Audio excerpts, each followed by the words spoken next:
What is a forever stamp? So a forever stamp is produced by the United States Postal Service, and it came out in the year 2007.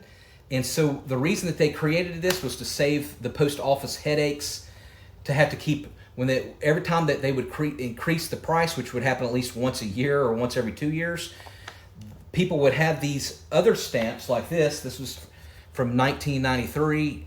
And at the time in 1993, the stamp cost 29 cents. Well, a year later, it went up to 33 cents. So people would still have stamps, and so they would have to end up buying additional stamps if they had this, like, say, in their kitchen, and then they're using it a year later. Then they'd have to add these more, and it just caused a lot more paperwork for the U.S. Postal Service.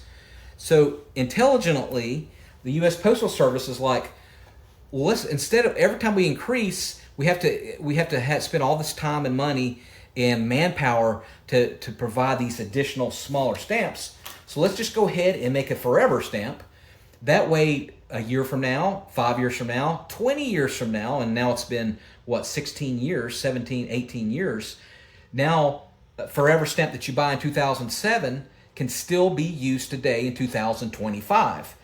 And so that helped with a lot of the paperwork and stuff. So as of right now, 2025, a U.S. stamp costs 25 cents or 73 cents. And by the time you watch this, it might be up even higher.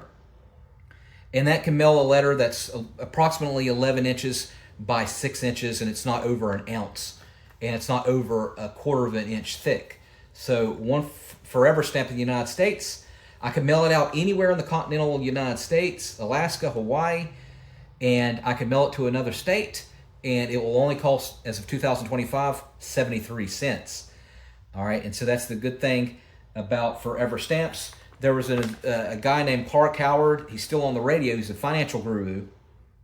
And I remember in 2007 on the radio hearing that he bought like several thousands of these stamps because he says it's better than inflation. And so he's right. Right now, back in 2007, these were about 35, 40 cents. So he's almost doubled his money in about 17 years. All right, so that just gives you a little bit of history of the forever stamp. Thanks for watching.